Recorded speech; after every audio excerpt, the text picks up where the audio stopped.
Bom dia a todos e todas. É com muita satisfação que, em parceria com o CRP, nós realizamos essa atividade de hoje. Para a gente é fundamental, mas antes eu gostaria de situar um pouco o Tribunal Popular, porque o CRP é fácil situar, embora essa linha histórica que o Bernie fez em relação à atuação do sistema conselho e principalmente o Conselho Regional de Psicologia aqui de São Paulo tem em relação aos povos indígenas, foi bastante profunda e importante para que a gente possa, né, situar mesmo o CRP dentro desse contexto. Agora, para nós do Tribunal Popular, talvez seja fácil ou não, porque o tribunal, né, é uma experiência que acabou dando certo. Na verdade, era um evento que acabou virando um movimento, né, uma rede de coletivos que atuam na defesa dos direitos humanos de forma geral. E como é que começou isso? Isso começou exatamente, né, no ano dos 60 anos da Declaração dos Direitos Humanos, né, diversos coletivos, grupos que atuavam na defesa dos direitos humanos, entendendo que nos 60 anos da Declaração dos Direitos Humanos haveria uma série de atividades oficiais, né, festejando os 60 anos dos direitos humanos. Ao mesmo tempo que isso acontecia, nós verificávamos que o Brasil, na verdade, era um dos grandes violadores de direitos humanos, né? A gente, além de ter os fatos, né, concretos, a gente tinha também a ação do Estado brasileiro, rechaçando qualquer tentativa de fazer a leitura da sua ação violadora dos direitos humanos. Portanto, nós começamos a reunir diversos coletivos e debater o que faríamos, então, nos 60 anos da Declaração Universal dos Direitos Humanos. E fomos chegando à formatação pensando em duas experiências. Qual seria a formatação? Pensando em duas experiências. Uma experiência foi o Tribunal dos Povos, e a outra experiência foi o Tribunal Popular, que aconteceu nos Estados Unidos, em Nova Orleans, em decorrência dos crimes do Katrina, né? Lá naquela região que o Estado norte-americano não teve uma pronta ação, né, e diversas pessoas morreram ou tiveram suas vidas afetadas em decorrência da omissão do Estado norte-americano em relação àquela população local que, por alguma coincidência aí, né, nós acreditamos que não seja, a população negra, né? Então, em decorrência disso, um companheiro foi ser observador no Tribunal Popular lá nos Estados Unidos. Quando ele voltou, ele propôs, então, a formatação final para a atividade que nós iríamos fazer, de realizar um Tribunal Popular. E, a partir daí, nós fizemos várias sessões para discutir as diversas violações do Estado brasileiro. Estudantes, crianças e adolescentes que nós fizemos aqui no CRP, povos indígenas, moradores de rua, fizemos várias sessões ao longo de 2008. E aí, ao final, nós elegemos 4 casos emblemáticos de violação do Estado brasileiro, né? Os crimes de maio, aqui em São Paulo, o sistema prisional, São Paulo, Minas, Bahia, principalmente. Naquele momento, o sistema prisional estava muito evidenciado, Espírito Santo, de certa forma, que depois, né, tornou-se um escândalo nacional, né, os encarcerados vivendo em containers, né, que, em seguida a essa nossa atividade, nós fizemos uma ação e conseguimos reverter a situação lá do Espírito Santo. A entrada do Exército no complexo do Alemão, né, e a situação de criança e adolescente. Foram mais ou menos esses casos. Na verdade, alguns casos tinham relação uns com os outros, e a criminalização dos movimentos populares, né, que naquele momento começava a ser criminalizado, né, em grande escala já os lutadores sociais. Então, diante disso, nós, mais É um coletivo, uma rede de 104 entidades. Fizemos 4 sessões de instrução e, ao final, né, nós decidimos que o Estado brasileiro era culpado, né, de todos os crimes acontecidos contra o povo brasileiro. Portanto, a ocasião, o acusador do Estado foi o promotor aposentado Plínio de Arruda Sampaio. Ele, né, uma das recomendações dele, né, no pedido de sentença máxima ao Estado brasileiro, era que esse coletivo, aquele agrupamento que construiu aquela riqueza de reflexões a respeito do Estado brasileiro, pudesse estar permanentemente mobilizado para cumprimento da sentença. Pois bem, o que era um evento de comemoração aos 60 anos da Declaração Universal de Direitos Humanos tornou-se, né, uma ação permanente, né, desses diversos grupos, né, aqui no estado de São Paulo, né, e no Brasil.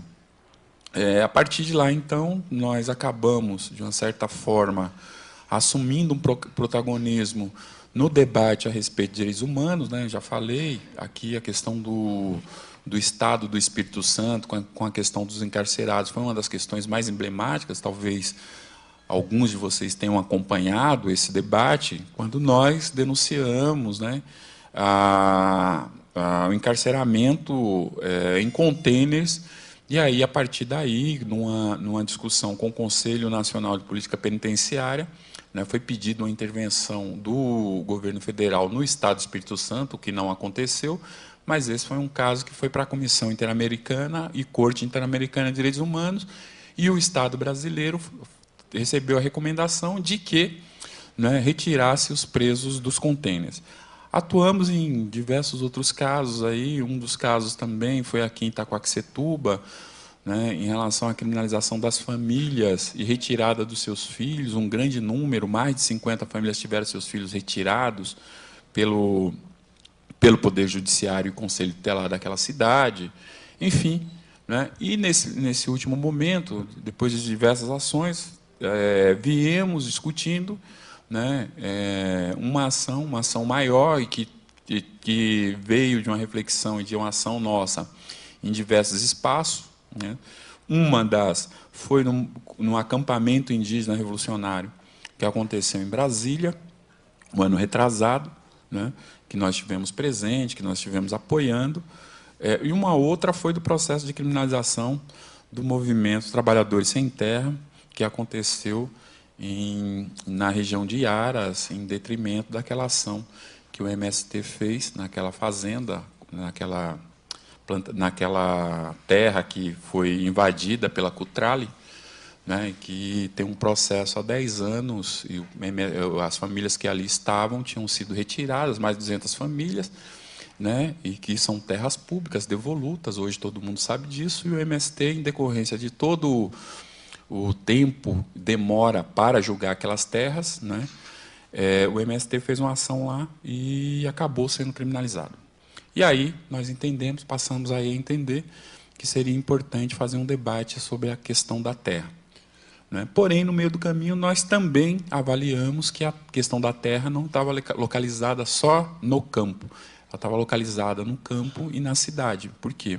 A gente, nesse momento, passa por um processo de reorganização das cidades para o interesse do capital imobiliário e da própria facilidade para escoamento da produção do capital. Que é isso que está acontecendo em diversas cidades no Brasil, com a justificativa dos mega-eventos, né, que se reorganizam as cidades. Aqui em São Paulo, por exemplo, onde está acontecendo esse evento, recentemente, né, o governo municipal anunciou a retirada de 40 mil pessoas de uma só região da cidade de São Paulo. E claro que isso vai acontecer em larga escala. Esse é um dos acontecimentos, mas já vem acontecendo e vai acontecer em larga escala para o próximo período. E isso também, por outro lado, né, tem acontecido, né, no campo, né, e a partir do agronegócio, né, que tem a monocultura de diversas culturas, né, sua matriz, né, e tem se utilizado de venenos que envenenam as águas, que envenenam as terras, né, e que, né, agride principalmente os povos indígenas. Aqui o Ládio Veron, que é lá do Mato Grosso do Sul, espero que ele narre como é que é jogado o agrotóxico nas plantações, que começam em cima das aldeias, né, envenenando os povos indígenas, né, daquela região, e ali é um exemplo, mas se a gente vai verificar que no Brasil todo isso acontece, envenenando a terra, envenenando a água e envenenando as pessoas, né, em particular os povos indígenas, né. A gente também tem os megaprojetos acontecendo, as grandes obras de infraestrutura, com o argumento que nós precisamos criar infraestrutura para escoamento da produção. Bem, tudo isso, né, se concentra, toda essa riqueza última produzida nesse último período, produzida no Brasil, se concentra na mão de pouquíssimas pessoas. Não existe democratização da riqueza desse país, de forma alguma. Aliás, a concentração de riqueza desse país, ela não se alterou de forma alguma. E os povos, a população, seja ela pobre, agora com esse caso aqui, voltando aqui para São Paulo, esse caso aqui da expulsão de 40 mil pessoas da sua localidade, a gente vai verificar que este capital, que atua, né, para além dos interesses da humanidade, porque atua para além dos interesses da humanidade, esse capital, né, ele não se submete às pessoas, ele submete as pessoas, ele não respeita, né, nenhum indivíduo. Né, porque ali, naquela região que está sendo expulsa 40 mil pessoas, tem gente de classe baixa, tem gente de classe média, tem gente de classe alta. Certo? Então, isso é uma irracionalidade de ação, né, nas relações sociais, nas relações humanas. Então, não tem racionalidade. Tem nos destruído. Né? E, nesse processo de destruição, é importante que a gente possa pensar, né, o que nós efetivamente queremos enquanto projeto de sociedade. Né? E, diante disso, nós nos colocamos um desafio, que é construir o Tribunal Popular da Terra para pensar toda essa situação que tem acontecido no Brasil. Claro que é uma pretensão, né? Nós estamos em processo de organização de 20 sessões do Tribunal Popular da Terra no Brasil, né? Já realizamos algumas e temos já para realizar diversas outras atividades aí até esse ano, que culminará no Tribunal Popular no final do ano aqui em São Paulo, em dezembro aqui em São Paulo, em uma comunidade aqui, uma dessas comunidades que são empobrecidas pelo capital aqui em São Paulo, na região sul de São Paulo, que é o Parque Santo Antônio, né, uma das regiões mais emblemáticas aqui em São Paulo. Mas, ao longo do ano, nós estamos discutindo essas questões. Nós estamos discutindo os mega-eventos, nós estamos discutindo os megaprojetos, nós estamos discutindo o agronegócio e quem tem sido implicado, né, com esse processo de desenvolvimento que é tão divulgado, tão propalado, como se fosse a melhor coisa do mundo para a população brasileira, e que nós sabemos, na prática, que não é.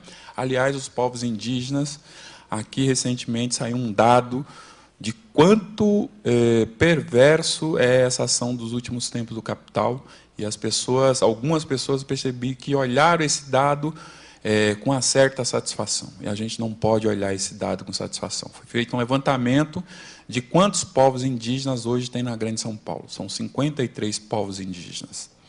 Isso nos indica alguma coisa. Se os povos estão sendo desaldeados, estão vindo para os grandes centros, esse é um indicativo da ação do capital, que retira as pessoas da terra, que tem a terra como uma condição fundamental para a sua existência, né, e o joga numa cidade que é absolutamente desumanizada e não lhes garante nenhuma condição de vida digna. Outro dia, eu conversando com um grupo de pessoas, e tenho falado isso, né, tenho dito o seguinte, que a luta pela democratização da terra, que os grupos que fazem a luta pela democratização da terra, não são os grupos que têm centralidade na discussão da terra. A gente até fez um bom debate a respeito disso. Quem tem A hegemonia hoje, quem tem a centralidade são os povos indígenas, são os povos quilombolas, que têm essa centralidade, principalmente os povos indígenas, porque é uma condição de sua existência a terra, a luta pela terra, a fixação na terra, né? E aí até fui questionado no momento, mas por essas coincidências do acaso, encontrei um aluno do professor Ariovaldo, que é um dos grandes pensadores da terra no Brasil, e que, para minha felicidade, ele tem dito a mesma coisa, né? Andando pelo Brasil, pesquisando, verificando os movimentos que estão fazendo luta pela terra, ele diz exatamente isso. E diz mais, né? A permanência, a garantia, né, da permanência dos povos indígenas na terra é uma garantia para a nossa sobrevivência, porque são os indígenas, as comunidades indígenas, que são os principais ambientalistas, sempre foram e são os principais ambientalistas desse país. Infelizmente, a gente verifica que tem diversos especialistas em diversas áreas que falam a respeito de questões que os povos indígenas já têm, né, domínio, aprofundamento teórico e prático sobre essas determinadas questões.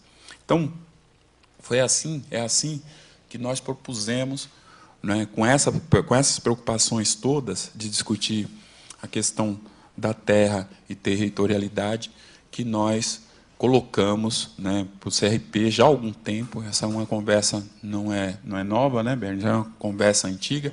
Felizmente, nesse momento, nós estamos conseguindo concretizar uma ação que a gente espera, né, que seja uma ação permanente dessa nossa relação com o Conselho Regional de Psicologia e com o Conselho Federal e com o sistema conselhos de psicologia, porque essa não é uma ação que acaba em si mesmo, né? A gente quer ter outras intervenções e quer agregar, né, as diversas áreas do saber nessas intervenções que nós queremos fazer. Queremos fazer uma expedição no Mato Grosso do Sul, o ano que vem, que é a região que mais tem sido afetada, e nós, né, temos falado muito do Mato Grosso do Sul, fizemos uma insistência, um esforço muito grande para que o povo Guarani, Caiová, viesse hoje aqui, porque são, no Brasil hoje, né, 800 indígenas, por volta de 800 indígenas presos no Brasil por conta de lutar, né, pela sua terra, né. Lá no Mato Grosso do Sul, são por volta de 180, naquela região de Dourados, a maior, Dourados, no Mato Grosso do Sul, onde estão os Guaranis Caiová, é a região que mais tem indígena preso. Lá tem uma lista imensa de indígenas que estão ameaçados de morte, que tem preço ali naquela região, né? A gente até comentava aqui no começo, o Bernie fez uma brincadeira com um companheiro, ele falou, não, o que é o famoso? Ele falou, não, eu não quero ser famoso, porque indígena famoso é indígena que está na lista de, né, para ser assassinado, certo? Então, lá naquela região, é uma região muito crítica em relação à questão indígena, né? Então, nós queremos fazer lá, nós queremos fazer um debate profundo, né, no Rio +20, que acontecerá o ano que vem no Rio de Janeiro, e penso que outras ações são importantes a serem feitas dentro dessa temática, né? Então, dito isso, eu queria, de novo, externar a nossa satisfação de estar aqui discutindo essa questão que nós consideramos absolutamente fundamental hoje, não para nós, do Tribunal Popular, mas para o Brasil e para a humanidade, né?